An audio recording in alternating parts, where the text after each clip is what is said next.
once again, welcome new Renovers at Aries Impact International Academy, and today we're going to be treating the second part of the second topic of our JAMB curriculum, or generally O-level lectures, which will still help our WAEC candidates. Alright, good there, and that's going to be Kingdom Monera, because we're talking about evolution of organisms, and we're going to be looking at the first set of organisms, which it forms the first kingdom, as we've been able to state in our previous lecture, which is the what? Kingdom Monera. Alright, good.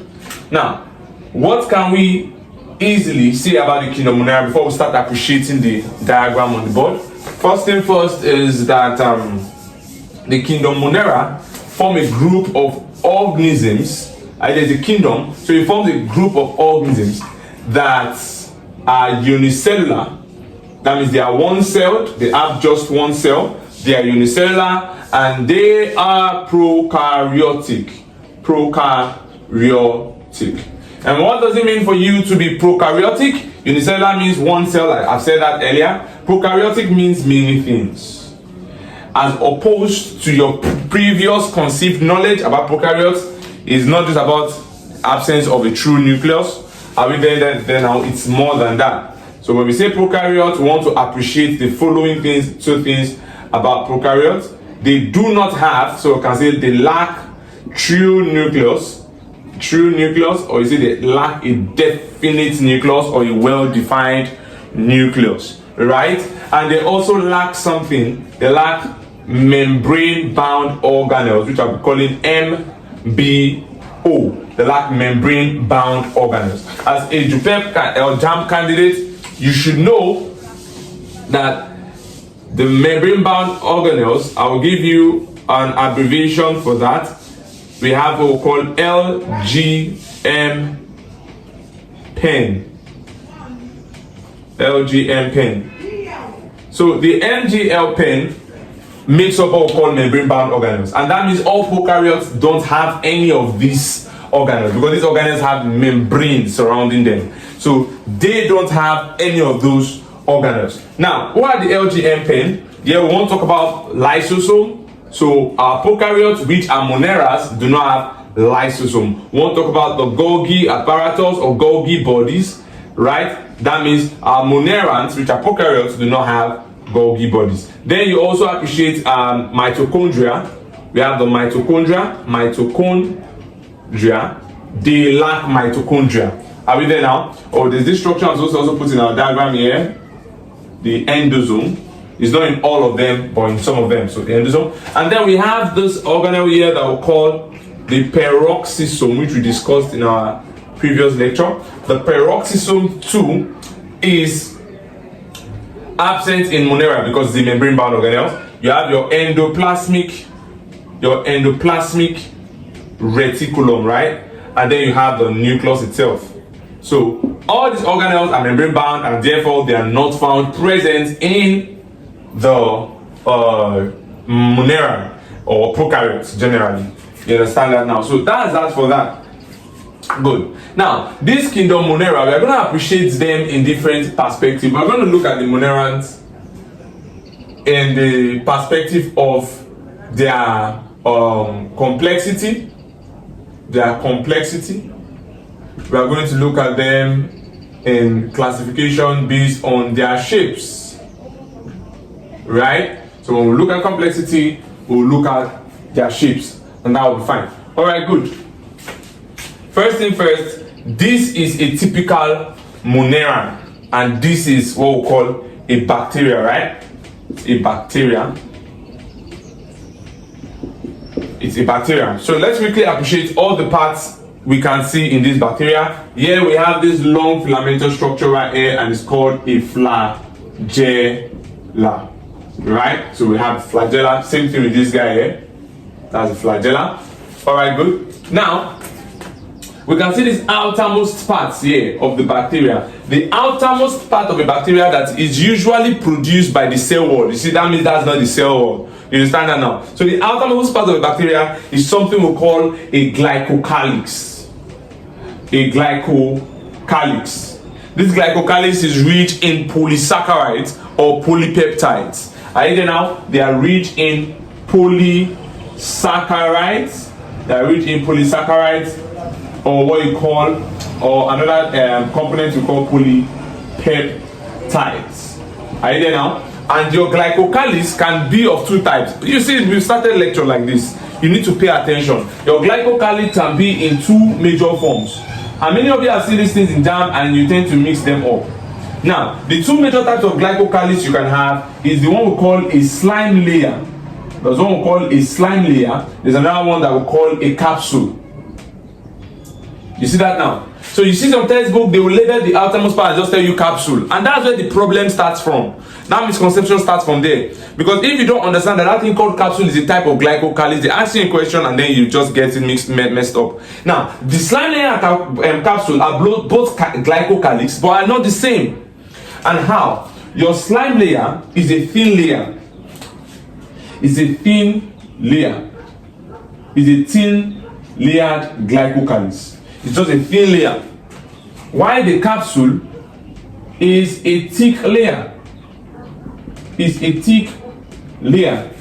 Are we there now? What's the capsule used for? In fact, generally, what are your glycocalyx used for? Your glycocalyx tends to protect this bacteria against phagocytosis.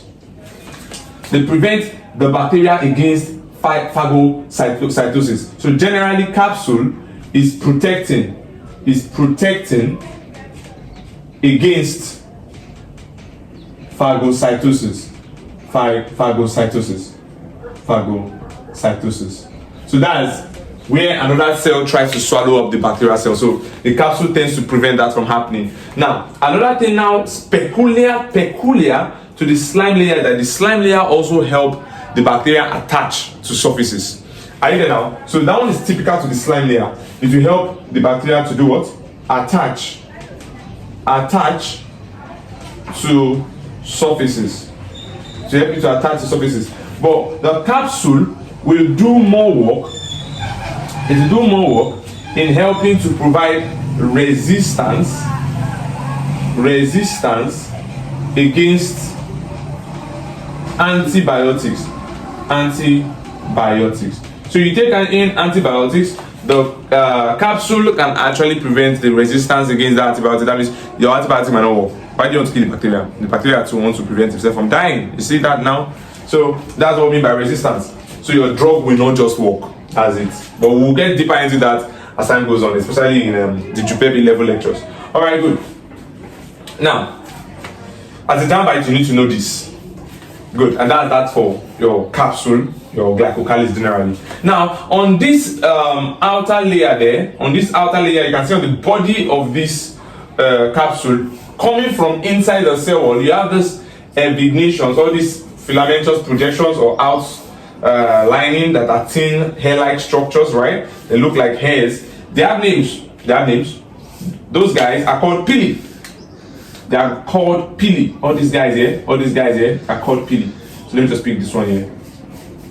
Are called pili. Some people are conversant with using the name fimbriae. Anyone works. So you have pili or fimbriae. So pili there are of two types. We have the anchor pili. We have the anchor pili, and we have the sex pili. You see that now? So the anchor pili is the pili that helps to attach the bacteria to surfaces. Either now, they anchor firmly to surfaces, just like what slime layer is doing. You understand? So the anchor pili also is doing attachment adherence to surfaces, while the sex pili is helping the bacteria to take part in what? In conjugation. It's reproduction, right? It's a kind of reproduction. So you are doing conjugation. You're doing conjugation. Are you there now? Where the pili of two bacteria lie side by side and then they touch each other and then form a conjugating tunnel or funnel that allow the exchange of genetic material, right? Okay, so that's that for the sex pili. Yes, so good, so good. Then we also have the cell wall. That's this green one inside. I've told you the red one is the glycocalyx. So this green layer inside here is the is the cell wall. That's the cell wall of the bacteria. And the cell wall of the bacteria is rich in something. Is rich in things we call murines. Is rich in things we call murines. And these things are usually polysaccharides, or you can say peptidoglycans. You understand? Basically peptidoglycans. Are we there now? So they have this peptidoglycan there on their cell wall. So their cell wall contains, they are rich in peptidoglycan. And that presence of peptidoglycan usually is what makes the difference between the two major types of bacteria that we have. We'll talk about that as time goes on. Just have that in mind. Then this blue next layer here, the blue next layer here is the cell membrane. The cell wall is doing what? The cell wall is giving shape, rigidity. Are you there now? And preventing osmotic lysis. It's preventing osmotic lysis. It's preventing, it does not want osmotic. Okay, let me just put it this way. Prevents osmotic lysis, where the cell dies as a result of osmotic imbalances. We don't want that happening, right? So good. The next layer here, which we said is the cell membrane. The cell membrane basically doing what, please? Is basically doing what? Is basically allowing the inflow or outflow of material. Inflow or outflow of materials in and out of the cell. So materials are going into the cell and out of the cell as a result of the permission granted by the cell membrane. So it's the cell membrane that is doing that in and out movement of materials. Then from the cell membrane, we have this invignation. From the cell membrane, we have this inward growth. And then now into the cytoplasm. That's this guy that you can see here, right? So we can see this guy here. And who is this guy? Let me just bring that up like this. Who is that guy there? Who is that guy there? This guy here is called a mesosome. It's called a mesosome. Its function is not properly understood yet, but by speculation and scientific hypothesis, it is believed to be a respiratory site. A respiratory site in the bacteria. So the mesosome is usually playing the same role as the mitochondria in eukaryotes. So when you have mesosome in prokaryotes, you're having mitochondria in eukaryotes. So they're the one doing what they call it. They serve as respiratory site, and they also take part in cell division. Just have that in mind. All right. Then this guy here, the circular ring structure here that you have here, is called plasmids. That's plasmid, right?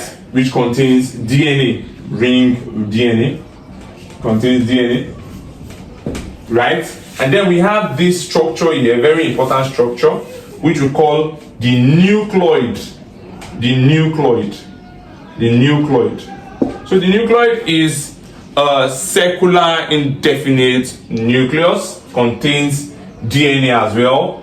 Are you there now? And it tends to control the cell division and other activities that is happening within the cell, just like what the nucleus is generally controlling the activities around the cell. Yes. Then you have this normal space here, which is the fluid matrix. We call it what? Cytoplasm. And then you also have these red dots all around here. We call that what? Ribosome. Precisely 70S ribosome, because you are dealing with what? With the bacteria. Lastly, you have this guy here that we call endosome, usually present in archaeas. And then now, the endosome, whenever you hear the word endosome is what enables the bacteria to survive in harsh condition. So it gives them advantage in surviving what? In surviving harsh conditions. And you find that in the archaea bacteria. We discussed that now in a jiffy. So good. While we're explaining something, I made mention of conjugation as a means of reproduction in bacteria. I want you to note this. Now, reproduction in bacteria can happen in three possible ways. Are we there now? One of the ways reproduction can happen, aside from the asexual, let me put it this way here. We have asexual reproduction in Monerans, and that asexual reproduction in Monerans usually happen by binary fission. You get, so asexually they do binary fission. They will do binary fission, the normal binary fission, where one cell splits into two diploid daughter cells, right? So they'll do that. That's like mitotic division. Instance, so binary fission, there they are splitting, and then you have your daughter cells. All right, good. So that's binary fission basically. They can also take part in genetic combination. Genetic combination.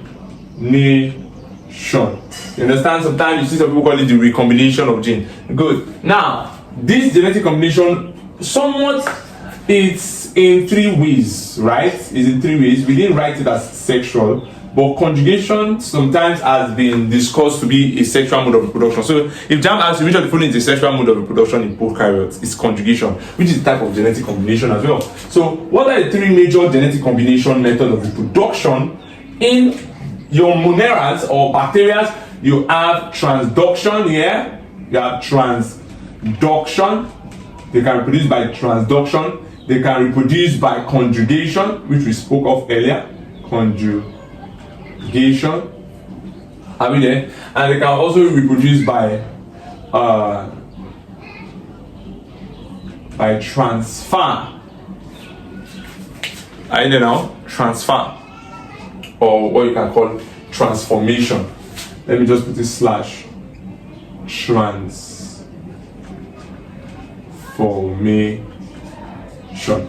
So in conjugation here, what's happening is that the pili lie side by side, join together. Maybe this one pili here of one bacteria and the other pili of another bacteria, and they join side by side, and then genetic materials are being transferred from the A category to the B, which is like the male-like kind of bacteria to the female-like kind of bacteria, and then there is formation of new organism or new genetic materials. There's formation of new genetic materials in the bacteria. So in transformation, there was just happening. You know, the first one you needed 2 bacterial cells. In the second one, they are just picking up DNAs from the environment. So there's just a pickup of DNA materials from the environment here. So pick up of DNA fragments from bacterials. DNA fragments from the bacteria from environments. So here now in transduction, we utilize a virus via the use of a bacteriophage. So you're using a bacteriophage now to transport DNA materials through the aid of viruses. So that's usually what's happening in transduction. The mechanism of these things will still be discussed when you are dealing with higher level concepts. So for the sake of JAMB, this is just how you need it. Just know that they can genetically or through reproduction, bacteria can actually take part in conjugation, transformation, and transduction.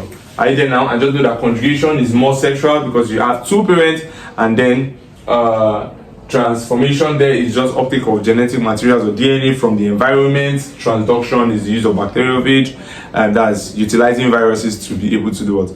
To be able to receive DNAs and alter DNAs.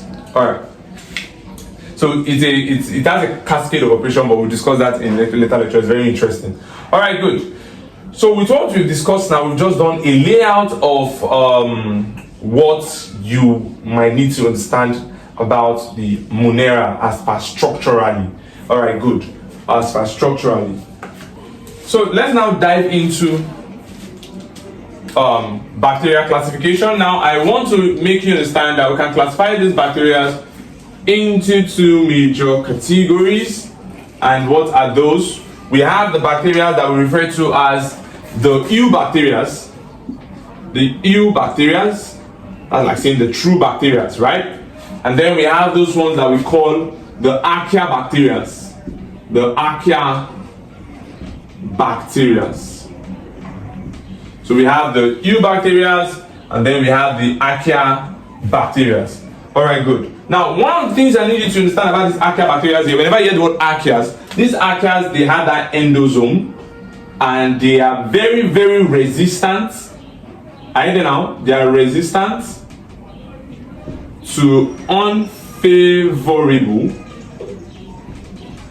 or you can say harsh, environmental condition.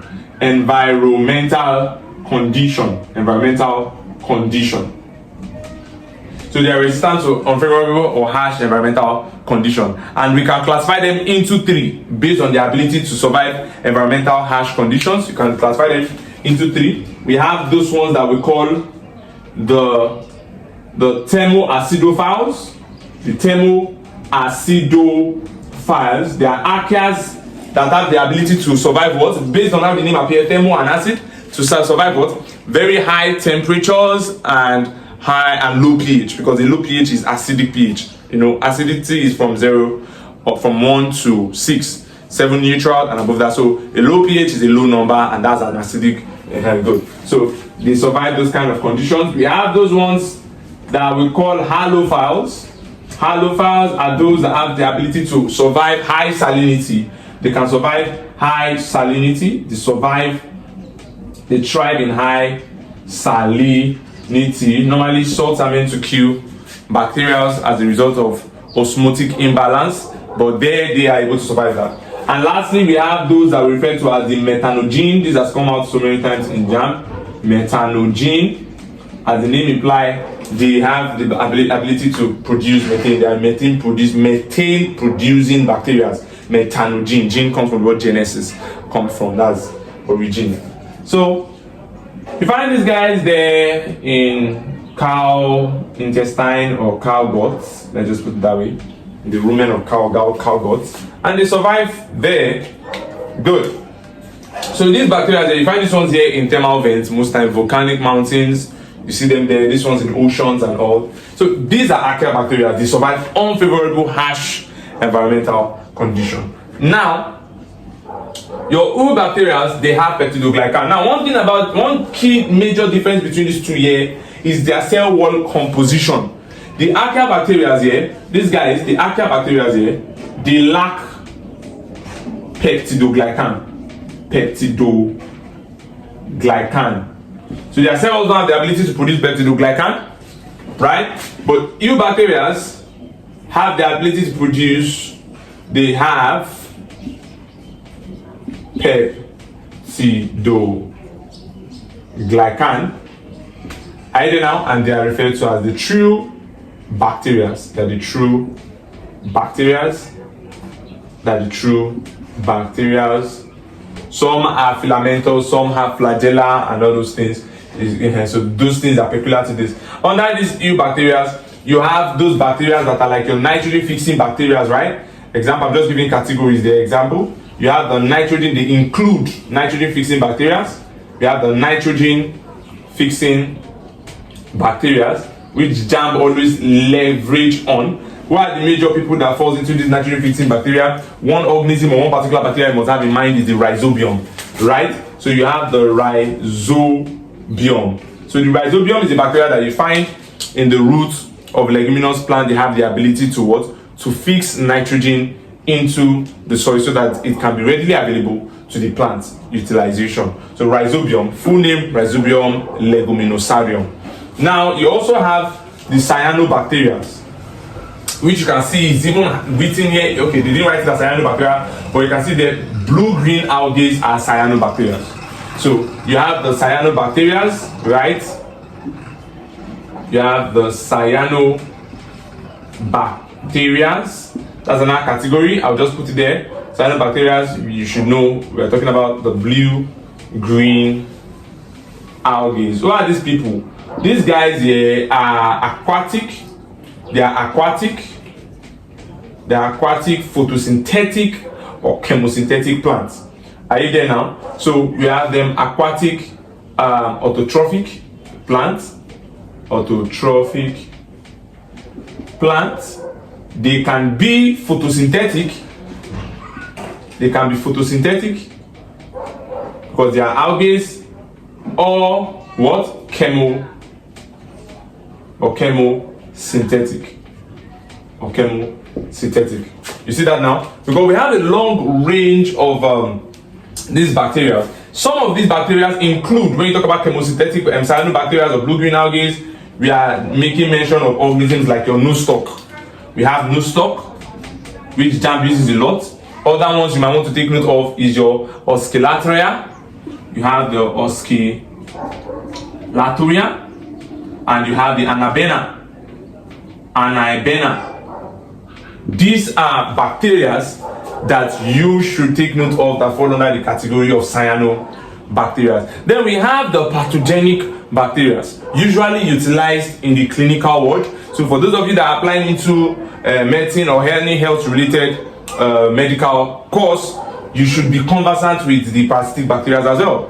You understand what I'm saying now? And that's why JAMB tends to use these parasitic bacteria whenever they're setting questions.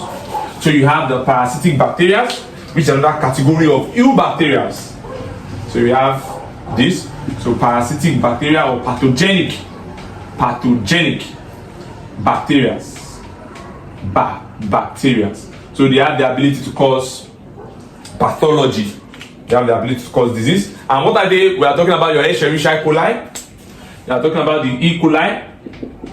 You want to take note of the E. coli. You want to take note of the streptococcus. There are a wide range of them. You want to take note of the streptococcus. Okay, I was supposed to use red to write these examples for consistency's sake. So E. coli. Then we have streptococcus. We have a long range of them. Streptococcus. And then you also have Salmonella. And I believe this Salmonella is a very common one. That's one that causes typhoid, right? And they've asked that many times. Which you're following is the pathogenic cause for typhoid, and then you want to pick Salmonella typhi. And we have a lot of them, but for the sake of this lecture, we'll limit ourselves to this one. In our JUPEB lectures, for those that want to advance A-level lectures, we'll drop those videos later. We'll be expatiating more on these examples. You'll be seeing things like your aeruginosa, your fragilis, and all those things. But for the sake of JAMB, this is where we limit it to. All right, good. So these are the bacteria, and these are your archaebacteria. Now, this is one of the ways you classify your bacteria. Another classification model we want to look at here is classifying bacteria based on their shape. We've discussed reproduction in bacteria already. We mentioned what? Asexual reproduction by binary fission. We mentioned what again? We mentioned by genetic recombination, where we talk about transformation, picking up DNA materials from the environment. We talk about transduction, utilizes bacteria and viruses to transfer their DNAs in the use of bacteriophage, right? Now, bacteriophage are not bacteria, right? Good. Your bacteriophage are what? Are viruses that feed on bacteria. You see that now. So when you see this kind of questions now, or that parasites themselves on bacteria. So when you see this kind of questions, bacteriophage, many people think that bacteriophage is bacteria. It has happened so many times in your JAMB, and they just pick bacteria in the options. Meanwhile, they are viruses. So bacteriophage there a means in which bacteria tend to transfer their DNA as well. Then conjugation, which has to do with utilizing your sex pili or fimbriae to what? To transfer genetic materials. You see, very, very simple. Now, I want to explore shapes.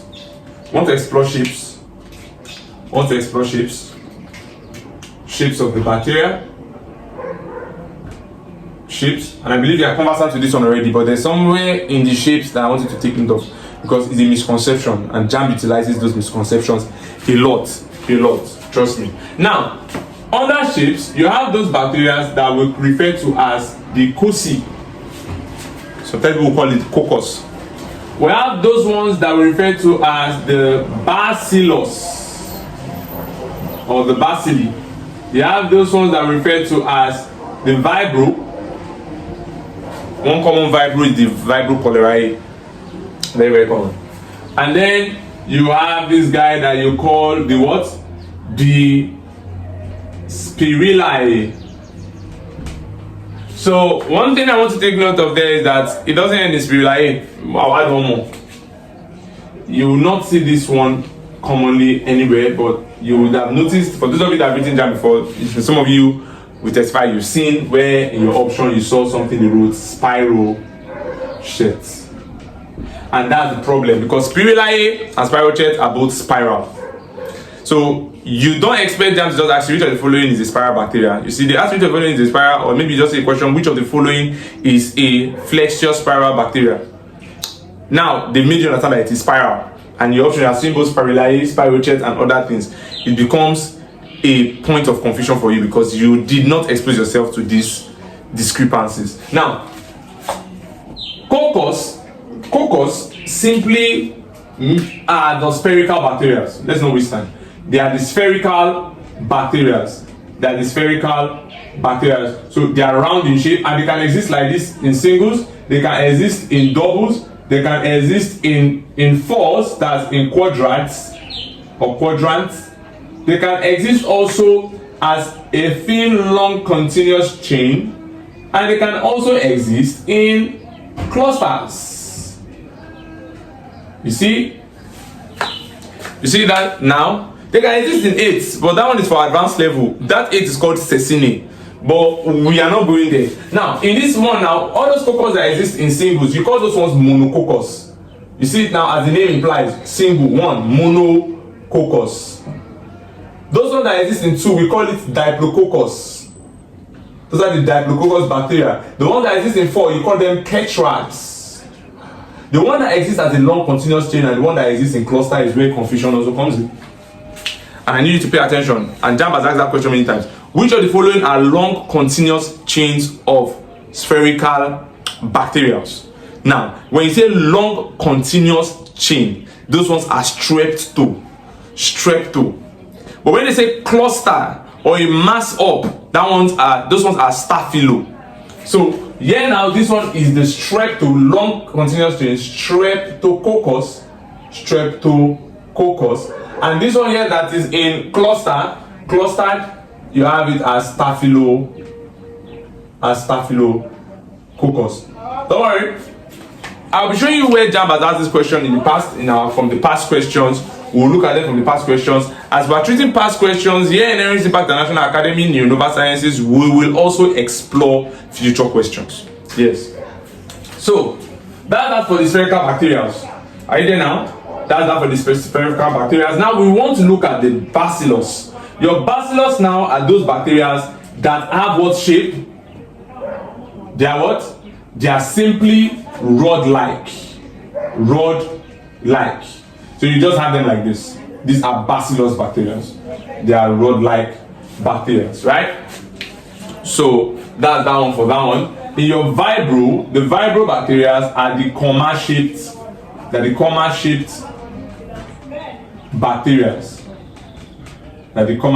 Bacteria. So here now, those ones are something like this. They're like this. You see that now? So when you see the shape of bacteria, you should know that that's a vibro bacteria. Yeah, now your spirillum, which are the rigid spiral, and spirochetes, which are the flexuous spiral. You see that there? So rigid spiral and flexuous spiral. It is very, very simple. All you just need to do with these things here, practice them, study them, go through them, have the notes, drop questions in the comment section, reach out to us on our comment section or in our channels, and then we'll share you our content materials or even do more videos to expatiate on the questions you ask. So good. It is very simple. These are the major ones you should expose yourself to. We have more. In our advanced lecture, JUPEB lectures, for those that want to do advanced lecture, you can go to our visit our playlist on this same concept. So you see where we added other ones like mycoplasma and all. It's very, very important for you. But for JAMB level, with this, you pass your JAMB. There's nothing they asking you of this concept that you will not be familiar with. So we have been able to conclude everything we need to do under this part 2 Kingdom Monera. We've expanded on Monera. As you can see, what the words here in Monera from the syllabus is what we should discuss: bacteria and blue-green algae. And I've told you blue-green algae here are like cyanobacteria. They're aquatic bacteria. Find the aquatic world, and then they do what? They have examples such as nostoc, such as oscillatoria, and such as anabena. In fact, the typical blue-green algae is the nostoc. That is the typical blue-green algae. Is the nostoc. So good. And that will be the end of this lecture. Do well to subscribe to our channel and click on the notification bell so that whenever we drop content like this, you tend to get notified. And also, one more thing, drop your questions in the comment section and we'll attend to it duly.